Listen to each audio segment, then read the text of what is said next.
This is a message from our sponsors at Attain.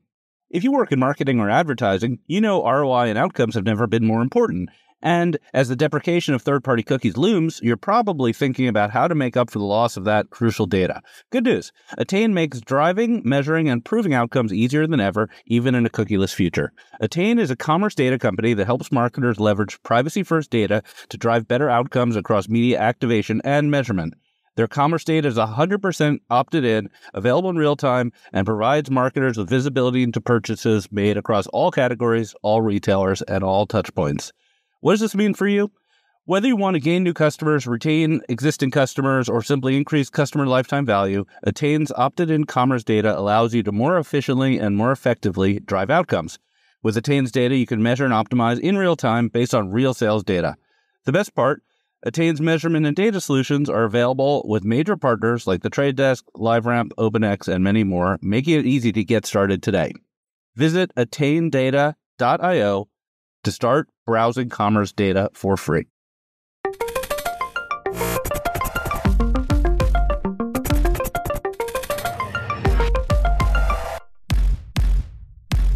Welcome to the Marketecture podcast. I'm Ari Paparo. I'm joined today by Franchi and Mike Katz, the CEO of mParticle. Mike, thanks for being here.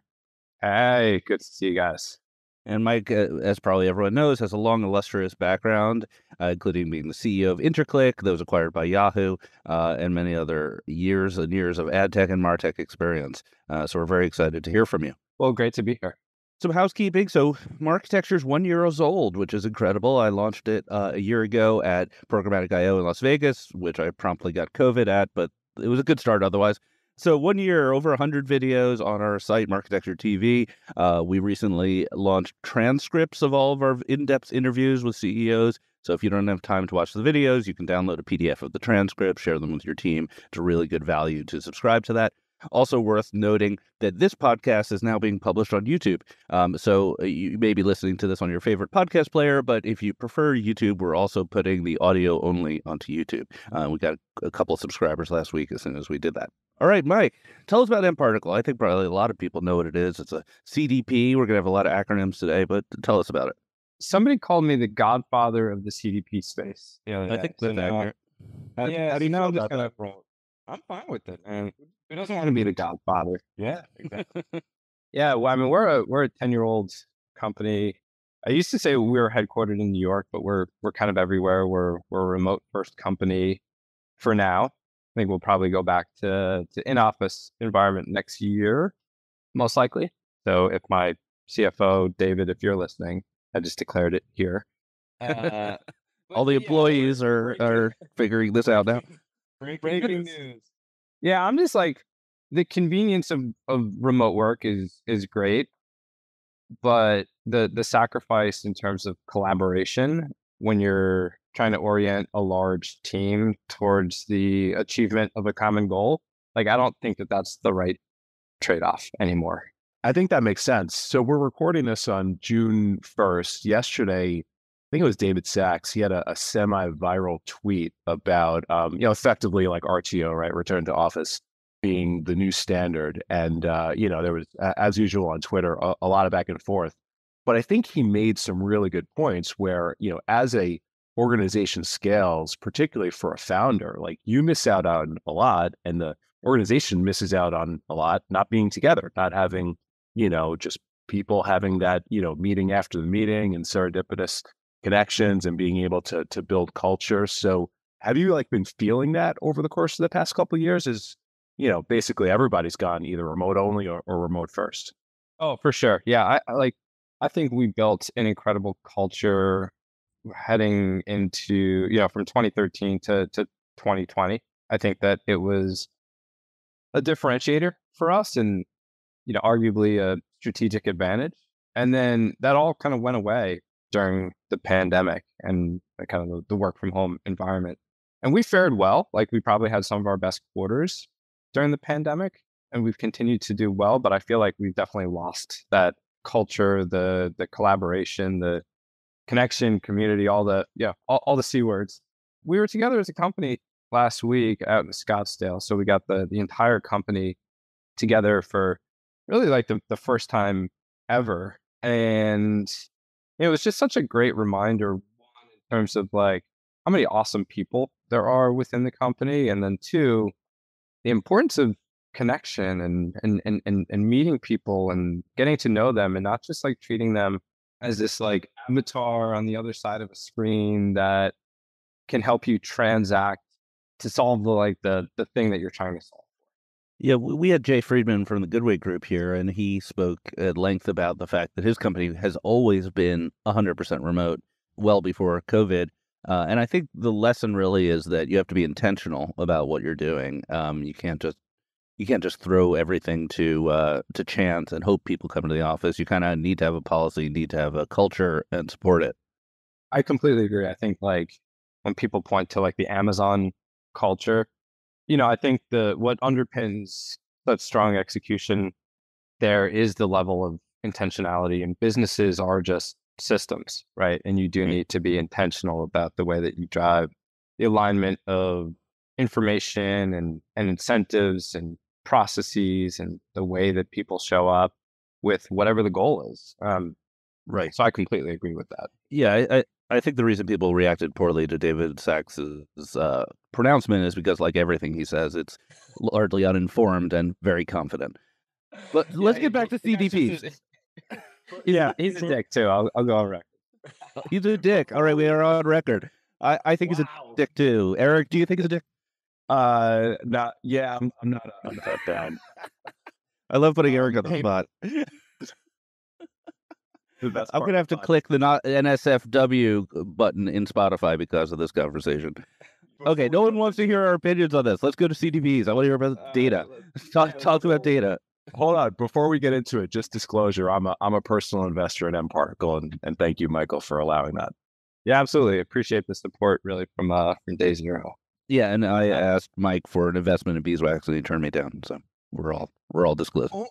I did. I definitely did. Although I don't know if I said no. I think I may have just ghosted you, which is probably worse. Yeah, I think that's it was ad tech. I don't know. It was just a dumb mistake. My bad. If I could take it back, I would. I bet. So CDPs, what can I tell you guys? What is a CDP? Why is everything dead? Like, okay, this is my problem with CDPs. Is like, ever since you became the godfather of CDPs, I read article after Substack after Medium about things being dead. DMPs are dead, CDPs are dead, reverse ETL is dead. I don't even know what that is. I want to find out what reverse ETL is. I got an email, a blind email from some salesperson saying composable CDPs are the new thing. I don't know what that is. Help me. Yeah, there's a lot. Everybody loves the fill in the blank is dead statement. Like I made that statement about DMPs, I think it was 2017. Yeah, it was at Ad Exchanger. I remember that. Yeah, programmatic IO. So it was like in January to start the year. And I think like I pissed off a lot of people, but I've gone back to that presentation and I think I made a bunch of compelling points, which, with the benefit of hindsight have turned out to be true. When folks are talking about like the death of the CDP, one, I think it's just marketing. They're trying to get headlines. Claiming the death of something is kind of like claiming you've crossed the chasm. Like it doesn't work that way. You have to actually like earn that. You have to have like a unique perspective on where the future is going. Now, the companies that are talking about the death of the CDP, they themselves are the same ones who are now talking about the composable CDP, or as you called it, the compostable CDP. I added a T in there. It changed the meaning. Yeah. And so it's so much better. The compostable CDP is definitely, look, there's an important trend that's happening. And that is the cloud data warehouse is becoming almost like the universal data store within most organizations, most technically sound, somewhat data mature organizations, right? And that shift now changes things for every application that has built like a proprietary data store. For us as a CDP, like if we kind of step back, the value that we've created was never in the storage of data. Like nobody puts data into a CDP just to leave it there. So it's never about data at rest. It's always about data in motion. So the intelligent movement of data is where the value is created. That's what the market has assigned our job to be done as. And that's ultimately what people are buying. Now, in doing so, for us at mParticle, we've created a number of different services or applications that sit on top of our data store. These are things like data quality protection, privacy and compliance enforcement, insights and analytics, segmentation and journeys, being able to do like transformations, things like that. And whether that sits on top of our proprietary data store or a more universally adopted data store, whether that's Snowflake or BigQuery or Redshift or Databricks, like it shouldn't matter because that's not, to focus on that misses the point entirely. I think of us as this business logic layer, almost this customer decision engine that helps our customers assign truth to their data, understand the meaning behind their data, and then make it easy to connect that data.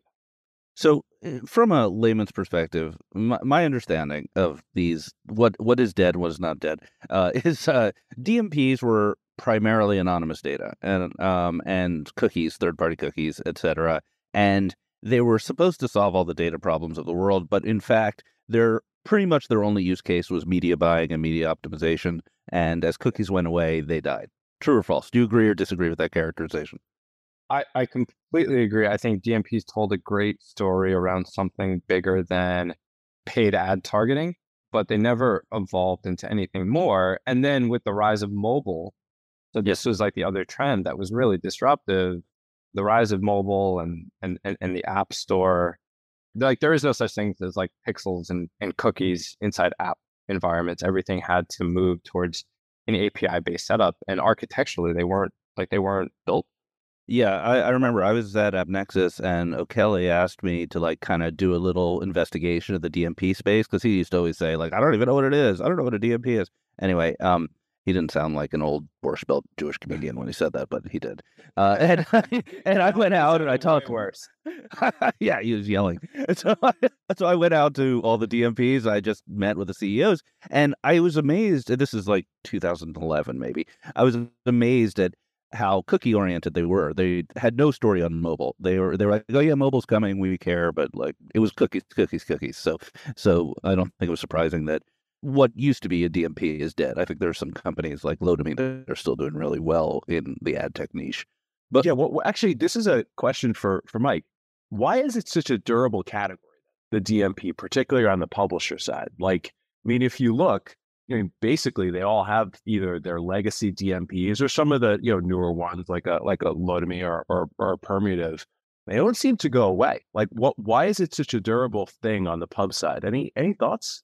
Yeah. I mean, there's two things. Like, one, categories, they persist long after somebody calls their death, right? Like, it doesn't just like happen the day of.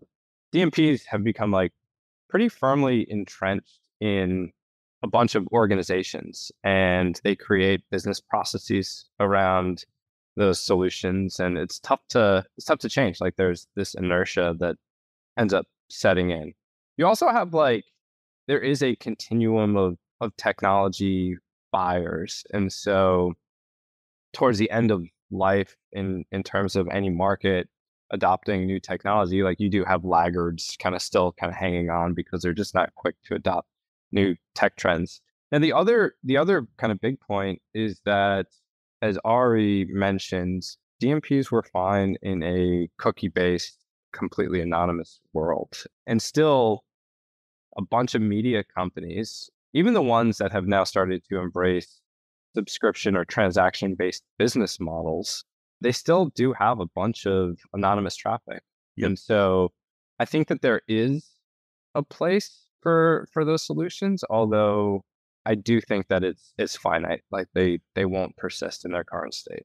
Yeah, I was just actually quoted in an ad exchanger last week about the launch of ArcSpan, which is a publisher-oriented DMP, because that use case of organizing anonymous data and selling against it still exists and is a valid use case. Let's move on to reverse ETL. What the hell is reverse ETL? Let me tell you once again what I think it is. I think it's like they're saying CDPs are all about distributing data to partners, but what if you just had your own database on Snowflake and then could push data out when you wanted to? Is that what a reverse ETL is? Or was that what the sales pitch is? Yeah. So their sales pitch is like, hey, you already have all your data in your data warehouse, which is directionally correct for some organizations. What it ignores is the state of data quality, and inside most organizations, the data that sits in their data warehouse is pretty messy. And there's no worse approach than just to assume like, hey, I'm gonna get started faster, so there's a faster path to value realization, than saying like, hey, let me just kind of tap into this like swamp of a data lake or data warehouse. So yes, what reverse ETL is then, when I was describing the different services and applications that we offer, it is the segmentation and activation capabilities without really like everything else. So it's when you think about it that way, right? Remove where the data is coming from or what the data store is. It's a stripped down, very incomplete CDP. Right. So the irony in all of this is that the companies that want to be CDPs started to claim that the CDP was dying, right? And Yeah. it hasn't. And if anything, now everybody's a CDP. And it's been really interesting to see the evolution of this category, because like at InterClick, we were a late entrant into a super crowded space, and we were undercapitalized relative to probably everybody except, Eric and Mike at Undertone. But like we out executed folks. And then it was like at mParticle, we were like the first.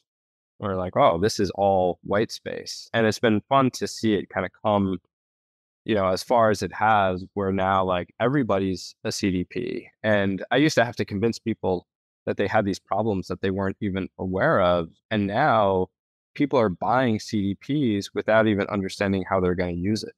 Yeah, there's so many companies that claim to be CDPs. Really, anyone who had data just put out a press release the last 10 years that they're really a CDP. Totally. Okay, composable CDPs. I literally have no idea. I couldn't even guess what this would be. Or what's it claimed to be?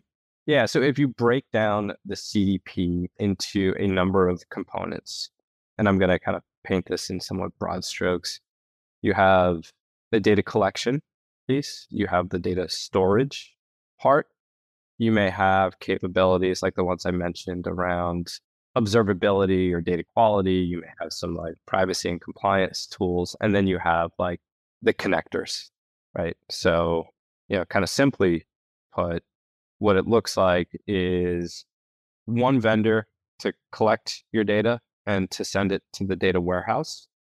The data warehouse being the system of data storage.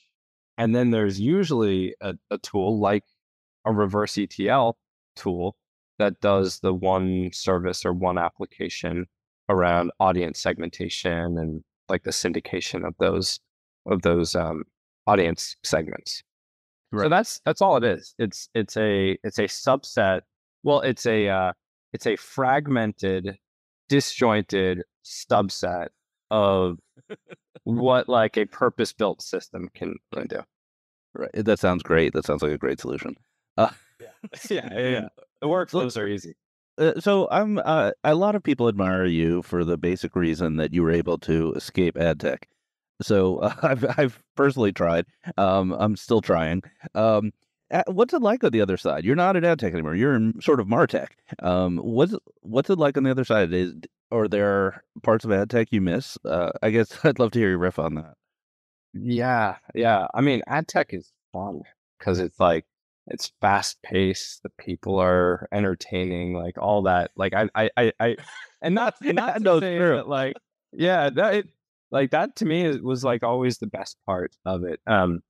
And I think we built an incredible team and an incredible culture at InterClick. I was just never passionate about the go-to-market, like selling to agencies. Yep. I just I was never in love with that. And so it took me a while.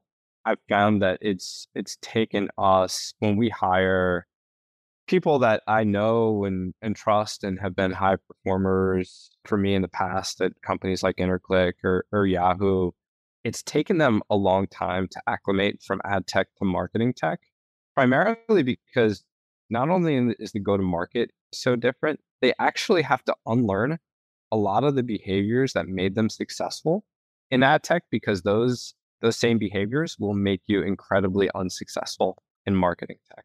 Like what? I want to hear. The I want to hear some. go-to-market, the undisciplined nature of like chasing down an opportunity and basically begging them to give you a test budget, like that doesn't exist in any industry other than ad tech. Like that is not real go-to-market. Like you have to understand business problems and opportunities and what their KPIs are and what their existing systems are that they have in place, and if they're a qualified buyer and how they think about their, like in our case, data architecture, and you're uncovering landmines along the entire like buyer journey. And in ad tech, what are you doing? You're getting people to a bar, or to a nice restaurant, or a concert, or a store, and you're kind of like bribing your way to a test budget. Right. And the big difference is that in ad tech, people are spending money. They're already spending money, and the goal of the ad tech vendor is to skim a little bit of that money in exchange for some value add. In MarTech, there may not be a budget. You may be creating new budget, or you may be creating new challenges for the customer that they were looking to solve. It's a pretty different sales process. Yeah. I think like one aspect of ad tech that I would say is transferable is like the importance of relationship building. But I think in marketing tech, the relationship building is like one aspect of go-to-market success. It's not the only aspect. Yeah. And so, the budget thing is very real. The other part of that, and like it's tangentially related, it's like in enterprise software sales, the best outcome is you go through this long sales process and you win the deal. The second best outcome is that you qualify out the opportunity super fast, as soon as like one conversation, so that you're not chasing and chasing and chasing. But in ad tech, it kind of like you're rewarded for the chase. Like you don't always have to win people over right away. You just kind of have to wear them down, at least in my experience. I don't know about that, but like I think it's more once again, I'm quoting O'Kelly twice in one call, which is like he's always caught hanging around the hoop. Just like if you're there enough, they see your face enough, someday they're like, hey, you could have this budget. Sure. I have a feeling I could use you at some point. Totally. Yeah. I mean, that's what I meant by wearing them down, not just like showing up at their desk and standing over them and being like, please, please, please. It's that. It's much more subtle. Well, we've heard about how Eric shows up at your doorstep trying to sell you an IO. That was from about 4 episodes ago. If you were listening to that one, that was amusing. I didn't hear that. Remember the work from home conversation? Well, he didn't. He took it literally and tried to sell an IO at someone's kitchen. Hey, nothing wrong with that. You can't knock the hustle. It worked. Yeah, good. That's all that matters. Yeah, but I do think that's an interesting point around, the pace, right? Like, ad tech has transactional businesses, and then they've got, I think, more sort of enterprise businesses as the business has evolved. But if you're in one of those transactional businesses, I think, to your point, number one, if you're, sort of aligned with and geared for that faster pace of business, you can make a lot of things happen, right? Because you can just be out, and activity can drive outcomes to a degree. And then I think to Ari's point, it makes sense, right? Like, you're tapping into existing budgets, or you can try to tap into, sort of an existing budget pool, which allows for, again, the sort of faster paced and feedback loop. Whereas with what you're talking about, Mike, you might need to create like an entire category, which can take a heck of a lot of time, right? It's far more complex. Yeah. It resembles very traditional enterprise sales versus this like fast paced, definitely more exciting transactional based go to market. Yeah, definitely more exciting. I mean, there's no doubt that you're going to have a better time at an ad tech party than a MarTech party. Definitely. I don't even know if MarTech exists. Like, ad tech is a thing. Ad tech is a thing. We all interoperate. We all know each other. It all kind of makes sense. MarTech ranges from what you do as a CDP, very high data, high complexity, to, services that just post on your social networks and track the results, to email, to, it's just like a whole bunch of SaaS solutions doing all kinds of stuff that don't necessarily have much in common with each other. Yeah, these MarTech market maps that you see sometimes, they're like, 10x the number of logos than the Lumascape, 20x, 50x. It's pretty crazy. Yeah, the heterogeneity across the marketing tech industry, I think is much greater than ad tech. Like, I think there was a Twitter exchange about this, but like, I feel like most of the innovation within ad tech has kind of come down to like ad serving, basically. Whereas in marketing tech, sure, you have like CDPs and data platforms, you have customer engagement tools and marketing automation, and then you have like a number of specialists within that bucket. You have like 8 different types of analytics products. You have the customer support tools like Zendesk and a bunch of others. And those companies look and feel and talk very, very differently. And I'm ignoring, the vast majority of it, but that, I think paints a little bit of a picture. So I've heard this story before, but I'd love if you could quickly tell us how you managed to get the hip hop star Nas on your cap table. You mean Nas? But yes, sorry. Yeah. Nas. I mean, tomato. Yeah. Not a hip hop fan, Ari. I take it. Yeah. So I saw the Taylor Swift show this weekend. That was really mind blowing. That counts. So I know Franchi is. So yeah, I mean, I'll give you the super abbreviated version of it, but I was on my way to Cannes, which is actually coming up in a few weeks. I was on my way there with my brother. This was 2013. So we had already sold InterClick. We were fully departed from Yahoo, and it was like, hey, let's get on the ground. Let's have some meetings. Let's talk about the new company. And we were waiting for a flight. I saw him, and like my brother and I were like talking, and my brother's not like a huge hip hop fan, but he likes it. And so I was like, oh my God, that's Nas. And he's like still talking like, okay, what's our first meeting? He's like trying to game plan and be like the responsible one of the two of us. And I'm like, no, this is a pretty cool moment. And so, for me, I don't ever really think about like talking to anybody when I'm traveling, even if I'm traveling like with my brother or like my best friend, or whoever, right?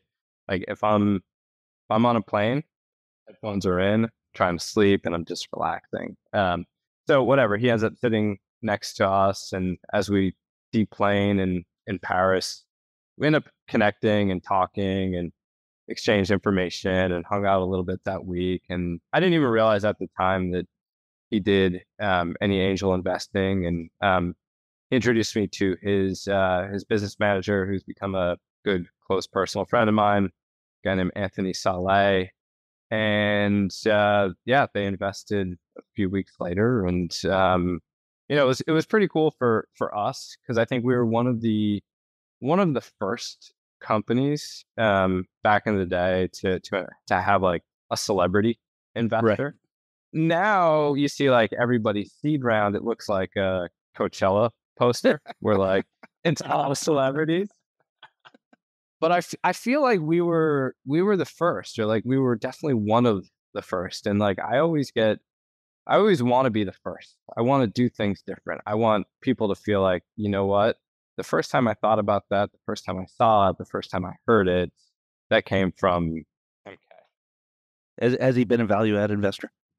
I think for sure. I mean, he spoke at our first conference back in our first like user conference back in 2015, I want to say, and then had like an incredible performance that night. And it's all about brand building for one, creating great experiences that the community that you're trying to sell into want to be a part of. But then also just like seeing the way that he carries himself has definitely it's motivated me and inspired me to continue to grow and improve as a person.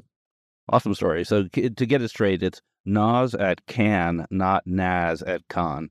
To keep it all straight. Twisted. All right, let's take a quick break, hear from our sponsors, and we'll come back with the news of the week. All right, this is a paid commercial advertisement from our sponsor, Flash Talking by MediaOcean. This ad was written by the Marketecture AI, so the copy was written by the AI, and I'm going to read it for you. Hey there, Marketecture listeners. It's your favorite ad tech guru, Ari Paparo, here to talk about our sponsor for today's episode, Flash Talking by MediaOcean. Now, you might be thinking, Flash Talking? That sounds like a superhero with a really specific power. But let me tell you, Flash Talking is actually a powerful ad platform that helps brands and agencies deliver amazing digital experiences to their audiences. With Flash Talking, you can create and deliver personalized ads that really resonate with your target customers. And the best part, you can do it all in one place thanks to MediaOcean's seamless integration. So if you're tired of juggling multiple ad platforms and want to streamline your digital advertising efforts, head over to MediaOcean.com/flashtalking to learn more. Trust me, your customers will thank you for it. That's MediaOcean.com/flashtalking. Thanks for listening, and we'll catch you on the next episode of Marketecture. So, interesting news this week. Let's talk Twitter first. We love talking about Twitter. There was some news the Digiday broke that Twitter would be rolling out some programmatic buying on its platform via InMobi. So presumably the InMobi DSP will be able to buy Twitter ads on the Twitter app using programmatic pipes, which is sort of interesting because of the long history of walled gardens. I mean, is this desperation because they just need the revenue, or is this a real change of some kind? I don't know. They didn't comment on it. Right. So, and there's also, I don't know if it was like actually announced or anything like that. I think somebody saw something in like an ads.txt file, if I read the article correctly. But yeah, I mean, they need to monetize, right? Like, they've got, I think, a lot more DR centric advertisers on the platform today, right? So, that's a lot of what we're seeing now. You've got the Linda Yaccarino hire that's, clearly designed to drive a lot more of the brands, hopefully back to the platform. Hopefully, obviously, if you're sort of a fan of Twitter or work there, but, tapping into all of the programmatic budgets out there is a no-brainer. It's the low-hanging fruit. So I'm not surprised. I'm just wondering if this is it, or if it's like the first step in, really trying to aggressively move into programmatic, which for them should be a no-brainer and should be a substantial part of the biz. And I think it's a little bit of a deep cut, but I think they announced something with Turn like 7 years ago, 6-7 years ago, that Turn was able to bid into Twitter, but it then fizzled. I'm trying to remember. I can't remember exactly. I think it's also noteworthy that, there's no real reason why a walled garden can't let people bid in. Exactly. You could protect the user privacy. You don't need to send the IP address. You don't need to send the user ID. I think the platforms don't want to do it, mostly because they're so powerful they don't need to. But Twitter's not. I mean, I think I very much agree with what you said. Like, it's, I was actually surprised that they didn't already support this pretty broadly. So if this is something that's new, I feel like it's kind of long overdue. Another news item was that WPP and NVIDIA announced a partnership to build AI-enabled content engine for digital advertising. That's what they're calling it. It's built on NVIDIA Omniverse. I'm not an expert in NVIDIA products, so it's a little bit hard for me to say. But but it's kind of interesting just because they're two company names you wouldn't expect to be in this announcement. WPP because they're an agency and generally don't create new tech products, and NVIDIA because they're infra, and I don't think of them as sort of an application layer company. And I'm sort of at a loss as to what to say about this. Well, I think it's so NVIDIA is the hottest company in the world right now, right? Yeah. Like they became I think $1 trillion company after They did, yeah. that incredible run over the course of the past week or so. And, everybody's talking about it. I think trying to catch up in terms of what they do, right? The CPU versus the GPU. So it's very much a company to be partnered with in this moment. So there's probably the motivation there. On the other side of this is, this desire for everyone to have an AI story, a generative AI story. So, if you read the release, and it's a little hard to follow. There's a couple of things. It's to your point, there's not an application layer, so they're going to be working with, I think, Adobe in some way to help make this a reality.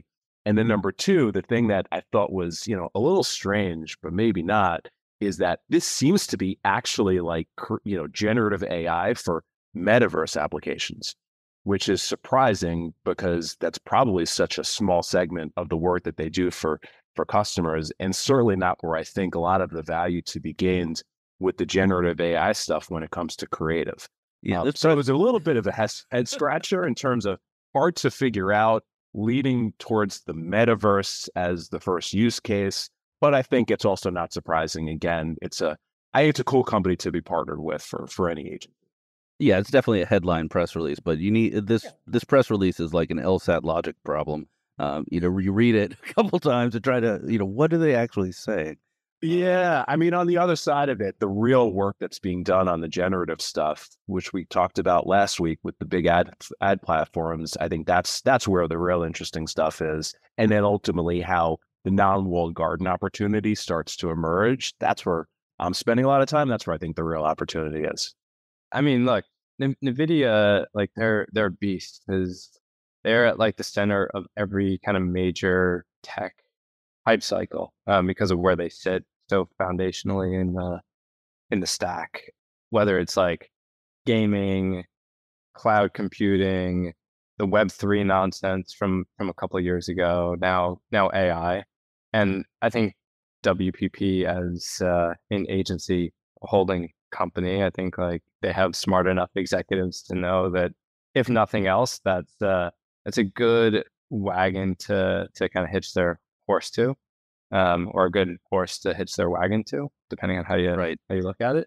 And I would take the under on anything actually materializing it from that announcement. Yeah, hey, we're talking about it here, so the press release was successful. On this topic, I'd love to hear. Everyone's talking about generative AI for creative and all of these sort of somewhat obvious applications. But what are you hearing from your customers around the impact of AI on their use of data? Lots of different types of AI. Do you mean just are we talking about generative specifically or predict? Well, yeah, I'd be interested in just what you're hearing from your customers, because you're probably pretty plugged into sort of a group of marketers that maybe I don't hear from regularly. Yeah, the part of AI that we've been focused on for the good part of a year and a half is around building predictions. And so we acquired a company last year called Fedora, and they had built out a bunch of machine learning pipelines. And for us, it was always about the setup, right? So what I mean by that is, we talked about this earlier, but mParticle started as a mobile data solution because we felt like that would be the setup to solve the multi-channel, omni-channel data challenges. We felt like when we had made enough headway on that front, that would serve as the foundation for solving the intelligence and automation that could help, hopefully, like up-level the utilization of first-party data. And so in doing so, we in 2022, we actually bought a couple companies. So the first one was Indicative, which is a customer journey analytics tool, which allows our customers to contextualize the customer journey, understand the why behind the what, see where there's like leverage or maybe weakness within any of the different like paths to conversion. And then we bought a company called Fedora, which built a bunch of machine learning pipelines so that our customers could predict what may happen. So you have a continuum of insights from kind of backwards looking, what happens type questions, to forward looking, what do we predict or what may happen type questions. And so the things that our customers want to be able to do, they want to drive more engagement. They want to prevent churn. They want to drive scale through lookalike models. They want to understand the impact of certain events or certain signals on the outcomes of campaigns or various personalization initiatives. So they're oftentimes doing uplift modeling. And so, that's the nature of the conversations that we're having. We're starting to experiment with generative AI as a bit of like an overlay to some of the reports that we're able to provide. So think of like an assistant that kind of sits on the side of the screen that can provide an explanation of various trends or charts that we're displaying. And so, I think the early signs, like it's cool. We're able to do it in a way where it's like it's aggregated. There's no like privacy or consent issues. But I'd say like the confidence interval across like many of these insights that are produced is highly, highly variable.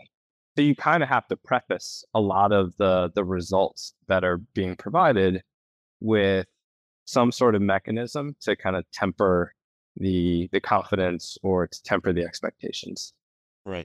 So really at the application layer is where you're seeing the generative AI being used. Yeah, campaigns, right? To automate the creation of text, maybe the creation of media or graphics. I think like the generative AI thing, I'm going to have like a little bit of a contrarian take than most. Like, I think it's cool. And I do think that AI will be the catalyst for the next bull market very broadly. But I think that generative AI, the main application as of right now and kind of what everybody's talking about is like, it helps people avoid a cold start problem. Right.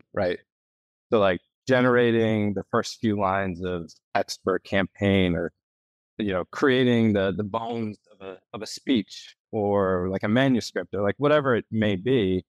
But that first iteration always kind of sucks. Mm-hmm. But it gives you like a starting point, because if you've ever had to write anything or create anything, the hardest part is like starting with that blank canvas. So I think of it as an incredibly valuable mechanism to accelerate into whatever process that you're undertaking. But TBD if it's going to be much, much more than that. Where then do you see the opportunity? You mentioned it's potentially the catalyst for the next bull market, and just total sidebar. Like you've been writing more about macro topics, which I think has been really cool to see from you in terms of like ZERP and hyperinflation and all of that stuff. Like where as a CEO of a big business and trying to think through like market downturns, market acceleration, where do you think we are in terms of like the cycle? Broadly speaking, right? In terms of just like macro and the market and bull versus bear, and where do you think things go in the next couple of years? Yeah, well, with like the ZERP era, I think it fueled a lot of bad behavior, a lot of stupid stuff. Like the entire Web3 thing, I think is a great example. I think closer to my world, like the rise of like the data engineer making all of the decisions for the business, I think is another example where like companies just became really, really undisciplined about focusing on building real businesses, and people just started buying tools because they could and storing data because they could and doing whatever. Like they ran amok. And with higher interest rates, like the ability to raise more money has like the dynamics have fundamentally shifted, right? Like the bar is much higher. You actually have to build a real business, which means that a lot of the stupid stuff has started to and ultimately will go away, right? And so that's good. That's a positive reset. It's about the old school days of Interclick and Undertone, when we had to build real business, because if we didn't, we wouldn't exist, right? Like that's what we're all kind of getting back to. Now, I think the role of AI on a go forward basis, I think, like I was saying before, I don't know if it fully removes some of the barriers to entry, but I think it reduces the friction that exists maybe naturally when you are starting from a cold start.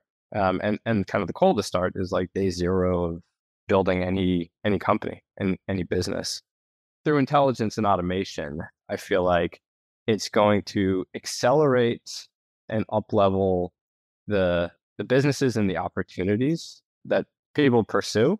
And the backstop of that is that it has to be real. Yeah, I think the point I was going to make was that that cold start problem helps a lot with things like starting a new business. There's all these demos about ChatGPT being able to create new websites, but it's not going to create a production scaled website. It's going to create your prototype you could show to an investor or potential customer, which gets you there much, much faster. Or writing a book or writing a children's book, having for placement only kind of images. Those things are huge improvements versus starting from a blank piece of paper. Agreed. Yeah. Amen. So on that, let's call it. So this has been an amazing conversation. Just one note that next week we are recording Marketecture podcast live at the ID5 on the Road Summit on Tuesday. So if you're there, come say hello. We'll still publish at the same time next week on Friday morning. But Mike Katz, thank you so much for being here. This was a great conversation. Absolutely. I actually have one final question for you guys. Okay. Go for it. Would you call this a great podcast or the greatest podcast? We were ranked the #1 podcast in ad tech by a totally scientific Twitter poll. No, MK is asking about this podcast, right? This one right here. Oh yeah, this is the best ever. It's definitely the best this week, no doubt. Yeah, no, we jumped around to a lot. We jumped around to a lot of good topics, right? RTO, the macro, ad tech versus martech. This is a little bit more wider ranging. Absolutely, yeah. This was fun. Thanks, guys. Thanks. Thank you for subscribing to Marketecture. New interviews are added every week at marketecture.tv and your favorite podcasting app.